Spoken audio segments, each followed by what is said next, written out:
Jumpa lagi di channel kita semua, jangan lupa like, komen, share, dan subscribe. Selamat membaca dan mendengarkan. Putra Langit Tak Tertandingi, Bab 131-135. Bab 131. Memasuki dimensi menengah, membangun fondasi sekte. Cahaya keemasan perlahan meredup. Setelah menembus gerbang dimensi, rombongan Tianfan tiba di sebuah daratan asing, jauh berbeda dari dunia fana tempat mereka berasal. Langit tampak lebih tinggi dan biru keunguan, awan melayang pelan di antara pegunungan yang mengambang di udara. Aroma spiritual begitu kental, hingga setiap tarikan napas terasa menyejukkan tulang dan menyegarkan jiwa. Tanah di bawah kaki mereka merupakan sebuah pulau luas di tengah langit, dikelilingi kabut abadi yang tak dapat ditembus pandangan biasa. Di kejauhan, tampak gunung-gunung menjulang, hutan spiritual yang berkilau, dan danau jernih yang memantulkan cahaya keemasan dari langit. Ini, dimensi menengah. Gumam Bai Luqian, matanya membulat penuh kekaguman. Begitu murni, seolah setiap inci tanah ini adalah tempat kultivasi alami, tambah Lin Xiaoyu, sudah duduk di tanah dengan mata tertutup, menyerap energi sekitar. Tianfan berdiri paling depan, mengenakan jubah putih emasnya, memandangi hamparan luas di bawah kaki mereka. Ini adalah wilayah yang dahulu menjadi reruntuhan Sekte Langit Kuno. Berdasarkan petunjuk dari jiwa Jenderal San Cheng, inilah tempat yang ideal untuk membangun Sekte Putra Langit. Huang Yilin melangkah mendekat. Lalu dari mana kita mulai, suamiku? Tianfan menoleh, sorot matanya mengandung kepastian. Kita bangun pondasi sekte dari sini. Bangunan, formasi pertahanan, dan wilayah kultivasi. Kita buat tempat ini menjadi surga bagi generasi baru, rumah abadi bagi semua yang berada di pihak kita. Fan Xixi menambahkan sambil mengamati sekeliling. Wilayah ini dulunya adalah medan perang, masih ada sisa-sisa energi segel dan patahan formasi langit kuno. Tapi dengan kekuatan kita sekarang, kita bisa memurnikannya, lalu menjadikannya tanah suci. Tianfan mengangguk. Ia mengeluarkan peta kuno yang disimpan dalam jubahnya, lalu membentangkannya di atas permukaan batu spiritual. Peta itu menunjukkan garis-garis formasi langit, titik-titik aliran energi bumi, dan pusat keseimbangan dimensi. Mei Ling, Sisu, bantu aku mengidentifikasi titik-titik formasi energi di bawah permukaan, perintah Tianfan. Dengan senang hati suamiku, jawab Mei Ling sembari mengaktifkan alat medis spiritualnya. Sisu berdiri di sampingnya, membuka jubah formasi dan mulai menganalisis struktur energi. Ni dan Ran memberi aba-aba kepada Lin Jia dan Bao Sang. Kalian mulai bentuk perimeter keamanan. Gunakan formasi api dan kabut pengalih pandangan. Siap, Nyonya. Jawab mereka serempak, langsung bergerak cepat membangun perimeter dengan batu roh dan simbol segel. Sementara itu, 4 tetua agung, Kakek Su, Nenek Yu, Kakek Gu, dan Nenek Jiang, melayang perlahan di atas awan spiritual, mengamati langit dan gerakan energi dari atas. Formasi langit di atas wilayah ini sangat stabil, gumam Kakek Su. Kalau dikembangkan dengan benar, bisa menopang istana langit untuk 1000 tahun ke depan. Dan kita punya pemimpin muda yang bisa mewujudkannya, sahut Kakek Gu sambil tersenyum ke arah Tianfan. Titik. 3 hari kemudian, tanah seluas 4 km telah dibersihkan. Pilar-pilar spiritual mulai ditancapkan ke titik-titik formasi energi. Ratusan batu roh tertanam di bawah permukaan, membentuk pola dasar dari apa yang akan menjadi istana langit Sekte Putra Langit. Di tengah area utama, sebuah fondasi besar telah dibuat, itulah tempat berdirinya aula inti, bangunan pusat dari sekte mereka. Aula itu akan menjadi tempat Tianfan duduk sebagai kepala sekte, tempat rapat, tempat pengambilan keputusan, dan tempat berkumpulnya para murid inti serta tetua. Tepat di sekelilingnya, akan dibangun Paviliun 10 bunga, tempat tinggal para istri Tianfan. Masing-masing mendapat sayap tersendiri namun saling terhubung di tengah taman spiritual. Taman Anak Langit, zona bermain dan pendidikan untuk anak-anak di masa depan, rancangan Fan Xixi dan Lin Xiaoyu. Menara Formasi dan Kesehatan, dipimpin oleh Mei Ling dan Luo Sisu, tempat riset spiritual, pengobatan, dan teknologi kultivasi. Lembah pelatihan militer, wilayah latihan para murid dan bawahan, dikomandoi Ni dan Ran dibantu Lin Jia dan Bao Sang. Danau Refleksi Jiwa, tempat meditasi yang dikelola oleh Ruo Qijian dan Bai Luqian. Pagoda Tianjing, berdiri megah di sisi timur, sebagai pusat peningkatan kultivasi utama seluruh sekte. Tianfan sudah mengeluarkan pagoda, aula dan taman obat, bahkan juga seluruh gudang penyimpanan dari ruang spasial, dan kini semuanya menjadi bagian dari Sekte Putra Langit dan tempat itu akan dikelola, Lin Mixue dan Lin Xiaoyu sebagai pengelola aula, dan gudang penyimpanan, taman obat akan dirawat Tang Xian'er, dan pagoda Tianjing adalah tanggung jawab Huang Yilin dan Fan Xixi. Fan Xixi berdiri di tengah area utama, menggenggam alat perekam spiritual, lalu berteriak, pekerja formasi. Bawa batu giok langit ke area pilar tertinggi. 6 pria setia Tianfan yang tersisa, Bao Jie, Bai Guanxing, Ramsi, Samsi, Tamsi, dan Yamsi, sudah membentuk unit logistik, menyuplai semua material dan batu roh dari gudang terpisah. Mereka semua tampak gagah dan tangguh, penuh semangat. Malam hari. Di puncak gunung spiritual, Tian Fan berdiri bersama para istri dan tetua. Mereka menatap fondasi awal sekte yang mulai bersinar perlahan dalam kegelapan. Aku tak menyangka semuanya bisa berjalan secepat ini, bisik Tang Xian'er, menggandeng tangan Mixue dan Yilin. Karena kita semua satu, jawab Qi Jian pelan. Satu hati, satu takdir. Tian Fan tersenyum. Ia berdiri di atas batu tinggi dan berkata pada semua yang berkumpul di bawah. Malam ini, kita menyaksikan kelahiran rumah baru. Tempat ini akan menjadi tempat tinggal, tempat tumbuh, dan tempat kembali, bagi siapa saja yang mengakui jalan langit. Dan mulai hari ini, kita bukan lagi sekumpulan keluarga terpisah. Kita adalah satu. Sekte Putra Langit. Cahaya suci pun meledak dari tengah area konstruksi. Pilar cahaya menembus langit. Dan malam itu, sejarah baru dimulai. Bab 132. 10 pilar penyangga langit, membangun fondasi dunia baru. Pulau Lianyu, di awal pagi hari itu. Angin lembut dari sisi timur menyapu lembah-lembah berkabut yang mulai berubah menjadi permata spiritual. Di tengah area utama pulau, terbentang sebuah lembah luas yang kelak akan menjadi pusat inti dari Sekte Putra Langit. Tian Fan berdiri tegak di sana, mengenakan jubah putih emas yang berkibar gagah. 10 istrinya berdiri mengelilinginya, membentuk formasi bintang 10 sisi. Aura mereka tak hanya cantik dan elegan, tapi kini memancarkan kekuatan khas kultivator tingkat tinggi.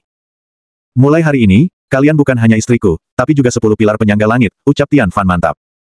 Pondasi sekte ini akan dibangun di atas kepercayaan, kekuatan, dan kasih yang telah kalian berikan kepadaku. Mereka semua mengangguk. Dan momen suci itu pun dimulai. Ruo Qijian melangkah ke depan, menggenggam simbol formasi diplomatik di tangannya. Aku akan memimpin divisi diplomasi. Hubungan luar, kerjasama antar sekte, hingga perwakilan resmi Sekte Putra Langit, semuanya menjadi tanggung jawabku. Luo Sisu tersenyum tipis, memutar artefak teknologinya. Aku akan membangun menara inovasi, tempat pengembangan senjata spiritual, alat pelacak, dan teknologi formasi modern. Ni dan Ran mencabut pedangnya dan menancapkannya ke tanah. Divisi tempur langit, akan kupimpin langsung. Aku akan membentuk pasukan elit yang melindungi sekte dari segala ancaman. Hua Meiling mengangkat tongkat kristalnya. Aku akan mendirikan rumah obat langit. Tempat penyembuhan tubuh dan jiwa, sekaligus pusat penelitian obat-obatan langit. Bai Luqian mengatur formasi energi dengan telapak tangannya. Aku akan membersihkan aliran spiritual seluruh pulau dan mendirikan danau cahaya untuk penyucian dan meditasi. Lin Xiaoyu membuka gulungan kurikulum. Akademi Putra Langit akan menjadi tempat para murid belajar. Aku akan mengatur sistem pendidikan umum, dasar kultivasi, dan sejarah leluhur. Tang Xian'er tersenyum lebar, mengangkat tangan penuh semangat. Aku memimpin divisi pembinaan jiwa. Aku ingin setiap murid belajar dengan hati yang gembira. Lin Mixue menjentikkan kertas mantranya. Administrasi, logistik, dan keuangan sekte akan kuatur. Semua sumber daya, distribusi, dan pencatatan akan dilakukan dengan sistem terbaik. Huang Yilin berdiri tenang di depan altar batu spiritual. Aku memimpin divisi spiritualitas dan jiwa. Mereka yang rapuh, akan kutuntun. Mereka yang hancur, akan kusembuhkan. Fan Xixi berdiri di altar kecil. Aku akan mendidik para murid muda. Mereka adalah harapan masa depan sekte ini, dan aku akan menjadi pelindung senyuman mereka. Titik. 1 bulan penuh berlalu. Di bawah bimbingan 10 pilar penyangga langit, Pulau Lianyu berubah drastis. Aula dibangun, formasi pelindung diaktifkan, sumber air spiritual dimurnikan, dan menara-menara pengamatan menjulang ke langit. Sekte Putra Langit resmi terbentuk. Murid-murid mulai berdatangan dari berbagai penjuru. Beberapa dari kota di sekitar, lainnya dari wilayah terpinggirkan. Semuanya disaring dan diterima dengan hati terbuka. Para murid menyebut Tian Fan sebagai pemimpin langit. Dan 10 istrinya mereka hormati sebagai 10 pilar penyangga langit. Titik. Malam itu, di balkon utama aula pusat, Tian Fan duduk sendiri menatap bintang. Satu persatu istrinya mendatanginya. Mereka mengenakan pakaian malam putih perak yang anggun, bergiliran duduk di sekeliling Tian Fan dan menyandarkan kepala mereka di bahunya. Tuan pemimpin langit, bisik mereka hampir serempak, lembut namun dalam. Kami akan selalu bersamamu, dalam perang, cinta, dan takdir yang belum selesai. Tian Fan menatap mereka satu persatu. Dan malam ini, izinkan aku mencintai kalian, bukan sebagai pemimpin, tapi sebagai suami yang takkan pernah meninggalkan kalian. Malam itu pun jatuh. 10 pilar penyangga langit memeluk sang putra langit dalam kehangatan, dan di bawah sinar rembulan cinta, kekuatan, dan takdir pun menyatu. Bab 133. 10 pilar penyangga langit, satu pusat semesta. Sinar pagi di dimensi menengah berbeda dari dunia bawah. Cahaya di langit bukan hanya berasal dari matahari tunggal, melainkan 3 matahari kecil yang mengelilingi langit timur dalam formasi segitiga emas. Energi spiritual di udara berlipat ganda, hingga tubuh manusia biasa saja bisa mengalami transformasi hanya dengan menghirup udara selama 3 hari penuh. Namun pagi itu, yang lebih terang dari cahaya langit adalah sinar yang terpancar dari pusat lembah tempat pagoda Tianjing berdiri megah. Tian Fan berdiri di puncak pagoda, mengenakan jubah putih emas yang berkibar tertiup angin. Di bawahnya, 10 wanita cantik mengenakan jubah kultivator dengan corak langit malam, merekalah 10 pilar penyangga langit, para istri Tian Fan yang akan menjadi fondasi utama berdirinya Sekte Putra Langit. Tempat ini, akan menjadi rumah baru kita, ucap Tian Fan perlahan, tatapannya menembus cakrawala yang masih belum dijamah manusia. Dan dari lembah ini, cahaya kita akan menjangkau 7 dimensi dan 3 alam. Fan Xixi melangkah maju, jubahnya berkibar ringan, rambut panjangnya melayang seperti aurora. Suamiku, apa namanya? Tian Fan tersenyum, menatap semua orang yang kini berkumpul. Namanya, Lembah Langit Abadi. 10 istrinya berdiri membentuk formasi segi 10 di belakangnya. Setiap sudut mewakili satu pilar sekte, kasih, kekuatan, keadilan, kecerdasan, kesetiaan, keberanian, keseimbangan, keindahan, kelembutan, dan kepemimpinan. Tepat di tengah, Tian Fan berdiri sebagai pusatnya.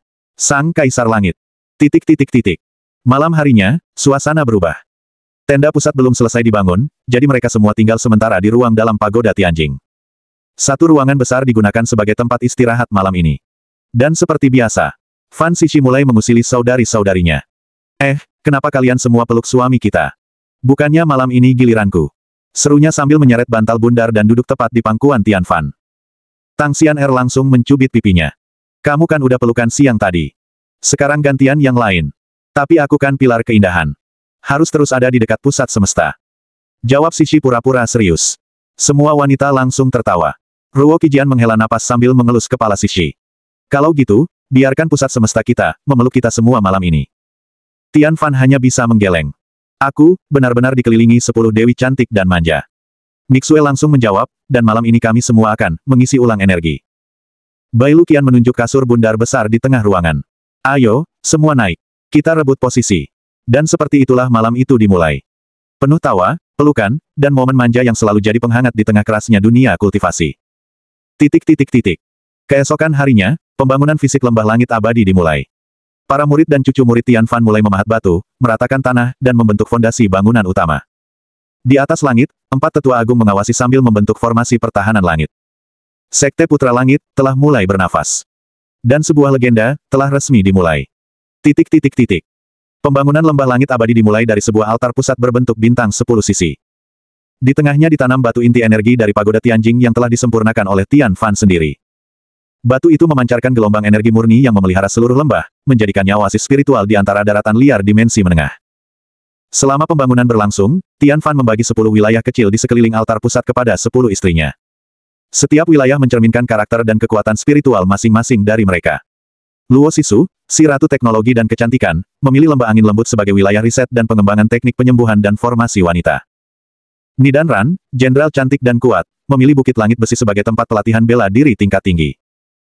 Huang Yilin dan Mei Ling bekerja sama menciptakan rumah kesehatan abadi yang akan menjadi pusat pengobatan spiritual, akupuntur, hingga kultivasi tubuh jasmani. Tang Xian'er dan Mixue membentuk paviliun Surya Bulan, tempat latihan dan hiburan ringan untuk para murid wanita. Ruo Qijian membangun menara hening, tempat meditasi terdalam bagi siapapun yang ingin memperdalam kesadaran spiritual. Lin Xiaoyu dan Bai Luqian memilih membuat Taman 4 Musim, sebuah tempat pelatihan ilusi, teknik unsur, dan pembentukan afinitas elemental. Fan Xixi membangun sebuah ruang pribadi di atas awan, tepat di sisi pagoda Tianjing, dengan nama yang mencengangkan semua orang, Istana Ratu Langit. Kenapa begitu tinggi?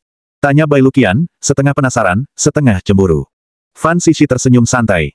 Supaya bisa melihat semua istri paman tampan dari atas, kalau ada yang nakal, tinggal aku kirim petir cinta. Mereka semua tertawa. Hari-hari awal pembangunan lembah itu tidak hanya dipenuhi dengan kesibukan dan kerja keras, tapi juga canda tawa, cemburu manja, dan pelukan hangat antar istri yang kini hidup sebagai satu keluarga besar. Tian Fan setiap malam memeluk mereka bergantian. Kadang satu ranjang diisi 2 atau 3 wanita. Kadang mereka bertumpuk bersama. Kadang mereka rebutan posisi dan berpura-pura marah, hanya untuk tertawa saat Tian Fan mengalah dan mencium mereka satu persatu. Dan seperti itulah suasana yang terus berlangsung. Dalam dunia kultivator keras dan kejam ini, Tian Fan menciptakan tempat penuh cinta, tempat semua orang bisa tumbuh dan pulang. Di puncak pagoda Tianjing, Tian Fan berdiri seorang diri malam itu. Ia memandang ke langit berwarna keunguan yang belum pernah dilihatnya di dunia bawah. Dunia, aku akan menjelajahi seluruh jengkalmu mulai sekarang. Tapi rumah, sudah kudirikan. Bayangan samar Jenderal San Cheng muncul di belakangnya, bersimpuh satu lutut. Putra Langit telah menegakkan kakinya. Dunia ini akan segera tahu siapa penguasanya. Tian Fan memejamkan mata, memeluk cahaya langit dengan dadanya sendiri. Sekte ini bukan untuk perang, tapi untuk keseimbangan, dan untuk masa depan Xixi serta semua muridku. Dan malam itu, saat Tian Fan kembali ke aula besar, 10 istrinya sudah menunggunya di atas ranjang bundar, mengenakan jubah tidur lembut dan mata penuh godaan. Suamiku, bisik Qijian pelan, kami semua ingin mengucapkan selamat atas berdirinya rumah baru kita. Sishi duduk di tengah, memeluk bantal hati besar. Dan, kami semua ingin menjadi pilar yang membuatmu berdiri lama. Tian Fan tertawa kecil. Kalian ini, tidak ada obat. Tangisan kecil dan tawa pun mewarnai ruangan itu sebelum lampu dimatikan. Malam penuh pelukan, bergantian dengan ciuman dan belayan lembut yang saling mengisi, menyatukan 10 wanita dan 1 pria dalam satu ikatan, satu sekte, satu cinta. Bab 134. Tamu dari langit, perut yang menyimpan takdir. Lembah Langit Abadi, 2 hari setelah pendirian resmi Sekte Putra Langit. Mentari pagi menyibak kabut spiritual yang menggantung lembut di sekitar pegunungan. 10 pilar utama berdiri gagah melingkari plaza tengah. Bangunan utama sekte yang baru, Istana Langit Emas, telah selesai dibentuk, menggabungkan gaya arsitektur klasik dunia lama dengan sentuhan teknologi dari dunia sekuler. Tian Fan duduk di singgasana luar, mengenakan jubah putih emas bertuliskan simbol Kaisar Langit di dadanya. Di sekelilingnya, 10 istrinya duduk dalam formasi melingkar, masing-masing mengenakan jubah khusus dengan lambang sekte yang baru mereka resmikan bersama. Di sisi kanan, Ruo Qijian, Luo Sisu, Ni dan Ran, Huang Yilin, dan Mei Ling. Di sisi kiri, Bai Luqian, Lin Xiaoyu, Tang Xian'er, Lin Mixue, dan Fan Xixi. Fan Xixi yang kini memimpin area lembah spirituarium, terlihat semakin anggun dan bijak. Namun, keusilannya belum hilang sama sekali. Paman tampan, suamiku, katanya sambil menggoda. Kau yakin tidak ingin kuurut dulu bahumu? Atau aku langsung duduk di pangkuanmu saja biar lebih hemat tempat? Semua istri tertawa, dan bahkan Tian Fan sendiri hanya bisa menggeleng sambil tersenyum geli. Aku mulai merindukan masa-masa ketika kau masih kecil dan hanya merengek minta main boneka. Sishi mendekat, berbisik nakal, tapi sekarang aku mainnya, sama kakak Tian Fan. Woi! Tang Xian'er menepuk meja. Jangan seenaknya rebut posisi duduk di pangkuan. Itu jatah kita giliran, loh. Benar, Mixue menyeringai. Hari ini giliranku dan Xiao Yu. Gak boleh curang. Tambah Bai Luqian sambil mencolek pipi Sishi. Tian Fan tertawa dan melambaikan tangan. Baik, baik. Giliran sesuai jadwal. Tapi sekarang kita fokus dulu. Tamu dari dunia ini akan segera tiba. Titik. Tak lama kemudian, lonceng spiritual berbunyi 3 kali dari gerbang timur. Lonceng itu. Mei Ling bangkit. Ada orang asing memasuki wilayah sekte kita. Tian Fan mengangguk dan berdiri. Baik, mari kita sambut tamu pertama dari dimensi menengah. Titik. Di gerbang utama, sesosok pria berjubah ungu gelap berdiri tegak. Di belakangnya, 2 wanita bersenjata lengkap dan seorang pelayan tua berkepala botak tapi bermata tajam. Salam untuk para pemilik lembah langit abadi. Suara pria itu berat dan sopan. Namaku Seng Duan, ketua fraksi aliansi timur dari Paviliun Awan Teratai. Aku datang bukan untuk mengusik, tapi untuk memberi peringatan. Peringatan. Tian Fan melangkah maju, diapit Ruo Qijian dan Luo Sisu. Seng Duan menatapnya dengan tajam. Ya, karena kau mendirikan sekte, di atas garis perbatasan 7 gunung langit. Itu adalah wilayah tak bertuan, tapi juga jalur pertempuran kuno. Tian Fan menatap pria itu lekat-lekat. Lalu, apa peringatanmu? Jika Sekte Putra Langit ingin hidup lama, bersiaplah untuk gelombang pertama. Perburuan langit ke-108 akan dimulai. Dan sekte kalian, sudah masuk dalam daftar pengamatan. Seng Duan melemparkan sebuah gulungan emas ke tanah, lalu membalik badan dan pergi tanpa menoleh. Gulungan itu berisi daftar nama sekte baru yang akan diuji oleh para penjaga dimensi, sekte-sekte tua, dan para pemburu kekuatan dari faksi gelap. Tian Fan mengangkat alis, lalu menoleh ke istrinya. Hari-hari tenang sudah berakhir. Malamnya, Tian Fan duduk di kamar utama bersama semua istrinya. Setelah makan malam, mereka semua mengenakan pakaian santai. Qijian duduk memijat punggung Tian Fan, sementara Bai Luqian bersandar di pahanya. Xiao Yu dan Xian'er tertidur di sofa panjang. Fan Xixi memeluk bantal dan berkata pelan. Kakak Tian, Xixi punya firasat aneh. Perutku kadang bergetar, kadang berkilau. Yilin langsung duduk, memegang tangan Fan Xixi. Apa kau merasa sakit? Atau tidak nyaman? Tidak, hanya hangat. Seperti, ada sesuatu yang hidup di dalam sini. Dia menepuk pelan perutnya yang masih ramping. Tiba-tiba, jendela kamar terbuka oleh hembusan angin spiritual. Tian Fan langsung berdiri. Dari langit muncul cahaya keemasan yang menyinari perut Fan Xixi. Mei Ling memekik pelan. Itu, cahaya darah Kaisar Langit, tapi bukan dari tubuh kakak Tian, itu muncul dari. Tian Fan menatap lekat-lekat. Xixi, kau mengandung. Semua terdiam. Fan Xixi menggeleng pelan, lalu tersenyum. Bukan bayi biasa, tapi cahaya kehidupan Kaisar Langit generasi selanjutnya. Itu, adalah benih dunia baru. Semua mata membelalak. Dan malam itu, bukan hanya rahasia yang terungkap. Tapi juga, awal dari perubahan besar yang tak akan bisa dihentikan siapapun. Bab 135. Sekte Putra Langit, Rumah Baru, Hati yang Sama. Pagoda Tianjing, lantai keempat. Udara di sini tak lagi hanya syarat energi spiritual, namun juga penuh tekanan jiwa yang menggoda dan menantang.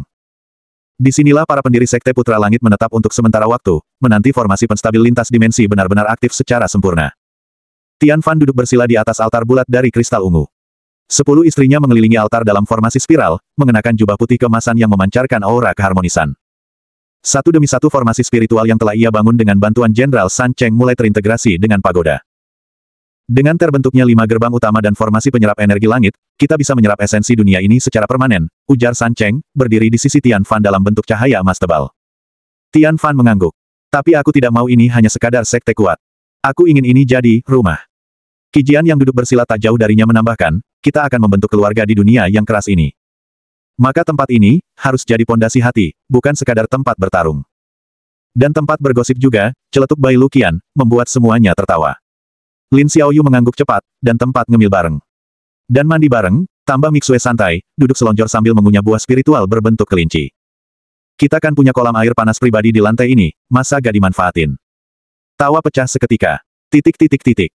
Malam hari itu, ke-10 istri Tian Fan memaksanya ikut mandi bersama di kolam spiritual lantai 4. Ini bagian dari konsolidasi emosi sekte, kata Luo Sisu, sok serius. Sekte bagian mana yang pakai mandi bareng? Tanya Tian Fan bingung, tapi sudah ditarik oleh Xian Er dan Mixue ke dalam kolam air hangat. Tentu saja Sekte Putra Langit. Tradisi kita sendiri, ujar Yilin tersenyum sambil menuangkan cairan herbal ke kolam, membuat uap yang naik beraroma lembut dan menyegarkan. Fan Xixi yang semula duduk kalem di pinggir kolam, tiba-tiba menyiprat air ke wajah Tian Fan. Itu deklarasi perang ya? Sahut Tian Fan sambil menyiprat balik. Tak butuh waktu lama, seluruh kolam berubah jadi arena kejar-kejaran air dan tawa, hingga jubah basah menempel sempurna pada tubuh setiap istri, memperlihatkan siluet keindahan yang selama ini hanya dimiliki satu pria. Sudah, cukup, aku nyerah, ujar Tian Fan mengangkat tangan, dikeroyok 10 istri yang kini bersandar di sekelilingnya. Aku bilang, ini pondasi sekte kita. Kehangatan ini, bisik Mei Ling lembut, bersandar pada bahunya. Dan malam itu pun bergulir penuh tawa, canda, dan bisikan cinta di dalam kolam air spiritual yang memantulkan cahaya bulan artifisial dari langit pagoda. Keesokan harinya. Di luar pagoda Tianjing, dunia dimensi menengah mulai menunjukkan warnanya. Daratan asing, makhluk spiritual tak dikenal, dan langit yang seolah memiliki 2 lapisan waktu terus memperlihatkan misteri. Tian Fan berdiri di tebing luar bersama para murid dan 4 tetuanya. Lihat ke sana, ucap kakek Gu sambil menunjuk dataran lembah di balik hutan giok, disitulah nanti tempat kita membangun fondasi fisik Sekte Putra Langit. Tanah datar, aliran spiritual langka, dan terlindung dari kekuatan jahat. Kakek Su mengangguk setuju. Kita akan bangun aula utama di atas formasi naga tidur, lalu barak murid di sekitar danau spiritual. Dan biara istri-istrimu, sebaiknya jauh sedikit dari aula utama. Kenapa, Kek? Tanya Tian Fan geli. Supaya kalian gak tergoda tiap malam dan lupa mengatur sekte. Semua tertawa. Namun dalam tawa itu, semangat lahir. Sekte Putra Langit bukan sekadar tempat untuk menjadi kuat, tapi tempat bagi hati untuk pulang. Dan disinilah, legenda itu akan ditulis. Bersambung.